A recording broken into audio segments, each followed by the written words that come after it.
You don't have to put shit down. You just have to figure out how to use it. You have to figure out how your brain works best to accomplish that goal. What's up, y'all? It's your girl, Phoenix Novell, and thank you for tuning in to another episode of The Right Hustle. Now, this episode is called How to Manage Multiple Passions. I've always been the kind of person who just had ideas after ideas just come to me, bombarding me, almost like I was just a vessel, like seriously, and it would be overwhelming. I love it. I love to create. I love to be, a pioneer and make something that's new and bring it into the world. But, I'm a human being. I only have a certain amount of energy, and I only have, my attention can't be in a whole lot of places at once and still have that quality. So for me, it was hard because I always felt like I didn't want to just do one thing at a time. I didn't want to just wait until I finished this project before starting something else. And so I was determined to find a way to be able to do multiple things, maybe not everything, because I realized when I tried to do 10 things at the same time that the quality suffered, and it really wasn't doing anybody any justice. Like if you can't put something out of quality as a creative person, as somebody who's making something new, and like it's you're not helping anybody and you're not growing. So, but not everybody wants to just do one thing at a time. So I had to figure out, all right, what's my max? How many things can I do at once where I can still maintain the drive and motivation, as well as learn things and then also be able to apply those things I learned. So I figured out a way to do it, and for me, the main thing was how much time each day I was able to give to that thing, how many times a week I would do that thing. And so I created a list. So this video is for anybody who's out there like me, who just the idea of doing one thing at a time just makes you feel like you're missing out on so many other things because you believe in your heart that you can do them. This is a video for you. I created I call it the weekly progress report. I did it weekly because when you do something on a monthly basis, what I found for myself, let me speak for myself. When I did it on a monthly basis, I found myself not really following through, especially if I got the schedule wrong. Say for instance, I tried to do too much, then I would become overwhelmed, and then that whole month will kind of be useless because I would feel like, damn, I'm a failure for this month. Let me just start next month. With weekly progress reports, it's almost like you get to make adjustments faster. And you also, for me, if it was a challenging week that I tried to pursue, I found myself completing the week because I knew that on the weekends I could adjust for the next week. I knew, all right, I realized this is a little tough for me, but I only got 3 more days to go. So let's pursue it because these are things I really want to do anyway. Versus me trying to make a whole month plan and then saying, all right, by week 2, damn, I still got 2 more weeks to go of this. Forget it. I'll just start over next month and just scale it way back. So weekly progress reports allows me personally to make adjustments on a weekly basis that I need to. It also allows me to, I feel like a winner faster if I execute that week perfectly, if I actually am able to do what I said I was going to do. So for instance, this is everything. This isn't just, my passions in terms of music production or learning how to speak a new language. It's not just academia, or music. It's also health and wellness. I have my diet on here as well because for a long time I was not really even though I overall, like, I don't drink or smoke or really do anything, but I was eating a lot of sugar, eating a lot of junk food, and eating a lot of fast food. And it was like, I started to become lethargic, and I started to feel like something was a little off. And so that's why I was like, you know what, let me make sure that I'm having a veggie bowl at least 3 or 4 times a week. Let me make sure that I'm making a smoothie at home versus going to Starbucks every day a week, you know? So it was just for me to make sure that I was aware of my habits, okay? As well as pursuing my passions and making sure that I wasn't letting anything wait. Like, I'm not the kind of person who likes to put off till tomorrow what I can accomplish today, especially if it's something that I want to learn. I just figure out how I can do it in increments, but at the same time, retain the information that I just learned. You know, when I was doing the monthly progress reports, like I said, I was a little hard on myself. You know, I would do 30 minutes a day learning a new language instead of just 10 minutes. If you're going to do 5 days a week, 10 minutes. And now what I do is I alternate. I have 4 days a week where I'm learning a new language, but they're not all learning. They're learning on Monday, Tuesday, review, Thursday, learning, Friday, review, stuff like that. So that I am challenging myself, not to just try to consume shit, but to actually make sure that that shit's stuck, right? When it comes to learning something new, learning new songs, learning new languages, learning about business, or learning about something that you want to understand, to be able to apply in some way into your life, you have to make sure that you've retained that information. And sometimes we skip over that part. We just read, or we just listen, or we just watch something, but we don't really go back and review and say, all right, so what did you learn from this thing? And so that's another thing I have on this report. I have exercise schedule, health education, where I have to learn something new about the body and then review later in the week what I learned. Because I do care about my body, and I want to understand how my body functions, and when something's off, understand what nutrients or what, vitamins are good for this or good for that, and where I can get them in nature versus a bottle, right? Drawing, well, I'm teaching myself how to draw. Social media, so that I'm not on social, like, I even monitor how often I'm on social media. It might seem a little OCD, but again, a lot of times people don't accomplish things because they think they don't have the time to.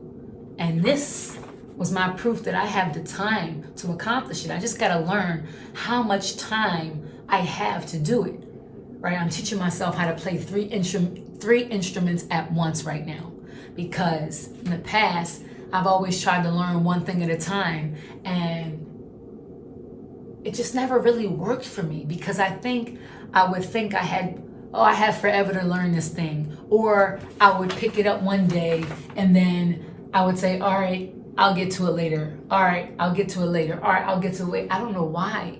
Why now I said, you know what? I'm tired of waiting. I want to learn these instruments. And if there's a way for me to learn them together, let me see. Because I don't want to wait until I master this one to pick up that one. They're instruments. They're all using the same, keys. It's all the same notes. It's just a different way in, playing them. And so I said, all right, how can I do this?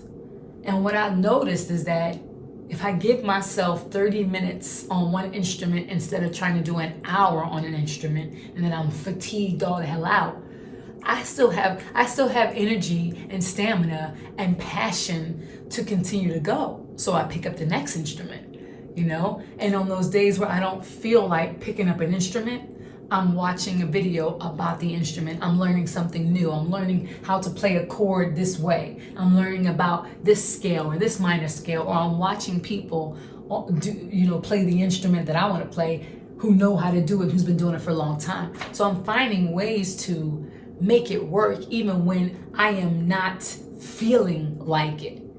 And when you scale back, and this is something that I learned in business too. we always want to get paid this, but if the price is too high, nobody wants to buy. If the price is too low, if the price is low, you can at least get people in the door, and there'll be repeat in the door. And then once you've developed a sense of trust from people and they like what you have to offer, then you can play with the price a little bit. How that correlates to what I'm saying is, if I'm playing the keys 15, 30 minutes, I still feel like I have a whole day left to do something. I don't feel like, oh my God, I gotta sit here for an hour to do this every day. Versus, okay, I have 20, 30 minutes, something that I enjoy doing. I maybe sometimes go over that 30 minutes because I'm still in the zone, I'm still in a vibe. And now, that's my next day's 30 minutes that I already completed in this one day. So sometimes when you scale down, you give yourself more room to do more things, to add on to, and you don't burn yourself out. Again, that's relative. That's not for everybody. But for me, I said, why am I not getting this done? Because an hour to me sounds like a long time. It just does. But if I split that hour between two instruments, then I am learning, I'm cross-learning something that I really enjoy. And I'm not bored with this one instrument that I had to have in my hand for an hour. I got two.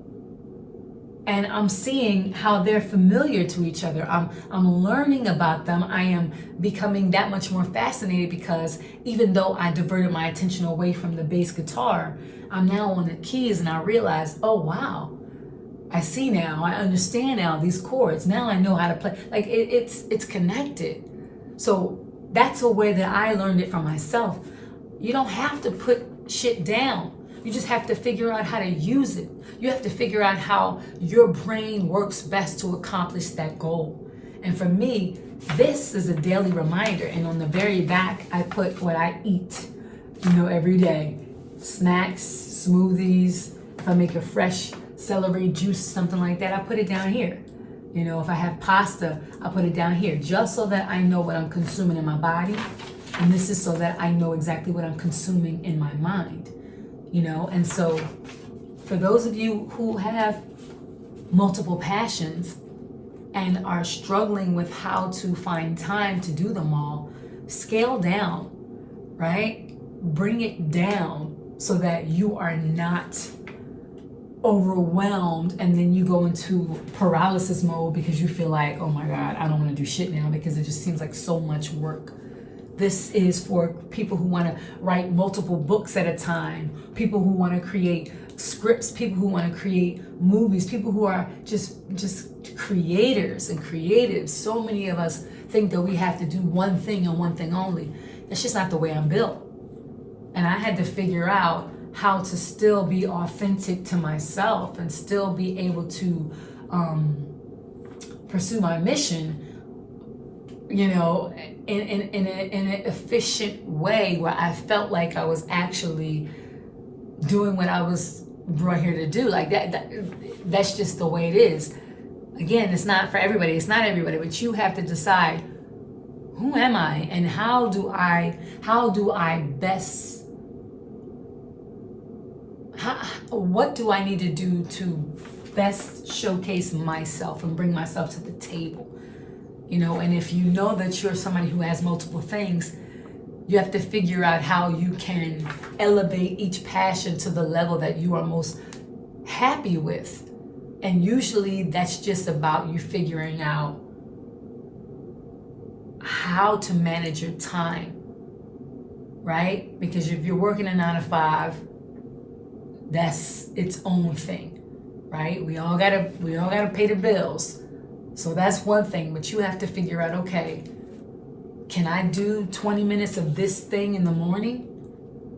Can I rely on myself to draw or to write or do something creative while I'm on my lunch break? Like, it's just a matter of how you can be persistent in that.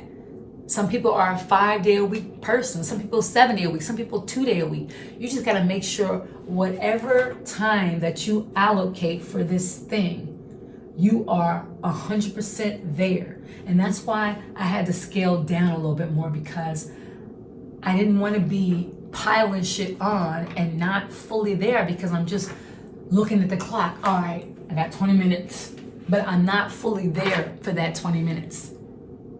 You want to be there in that thing. And if that means that you got to do 2 things at once instead of 4 things at once, so be it. Until you're disciplined enough to master that level of where you are. And once you say, I got this piece of cake, I'm not pushing it back or faltering on my lessons or just watching, TV through the time I'm supposed to be doing this thing I say I want to do. Until you can get to that level where you have successfully knocked shit out and you're just putting more, you could do more, then stay there. But there's no reason to give it up. There's no reason to not do it. Just figure out what doing it looks like to you, so that you can see progress every week or month or however long you have your schedule planned out. On my thing, I have no bread, no ice cream, no frappuccinos. Why? Because I noticed when I reviewed the back where my diet and my food was, I was going overboard with all this non-real food shit. And then I was wondering why I was sluggish on stage, and I was wondering why I wasn't really feeling like myself. If you monitor the things you're doing, then you will recognize the harvest. You'll recognize what's going on, and you'll be able to say, that's why. Oh shit. Because if you don't eat healthy often, and then you have that one healthy meal for the week, you really think that you're doing something, because you ain't monitoring everything else. You just say, oh, I had something healthy. Well, the body eats every day, or every time. Most of us eat every day, and the body is using everything. It's making use of everything. And so make use of your time wisely is what I'm saying, okay? And you can definitely do that. There's no reason that you can't accomplish your many passions. It's just, you got to be honest with yourself about your level of focus, because if you're not retaining it, then you're just doing shit. And doing shit don't always mean progress. Sometimes it's just movement, okay? All right, so hopefully that helps somebody out there. All right, this is serious, because so many people are just dreamers and they're not doers. And if you want to do it, then you have to do it the right way, by really being honest with yourself about your level of commitment. And sometimes you have to commit to just one thing if that's just who you are and how you're built.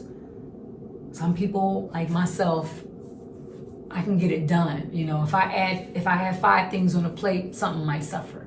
But I damn sure can do 4, right? And because I challenge myself, I'm that much more gung-ho about seeing that shit through, follow through. Because I know that so many people believe, jack of all trades, master of none, you ain't gonna get nothing done. But that's just not the case with me. I churn shit out like this because I set deadlines for myself, and I make sure I'm accountable, because I want to learn how to play these 5 songs in the next 2 months, or else. And that's the point. It's like you gotta treat yourself like you are your own boss and authority, and you gotta answer to you if you don't follow through. All right. So hopefully this helps somebody out there. Pursue your passions. Just make sure you understand and you're aware of where you are, in relation to the things that you say you want to achieve. All right, guys. So until next time, thanks again for tuning into another episode of The Right Hustle. It's your girl, Phoenix Nobel, and I'll see you later.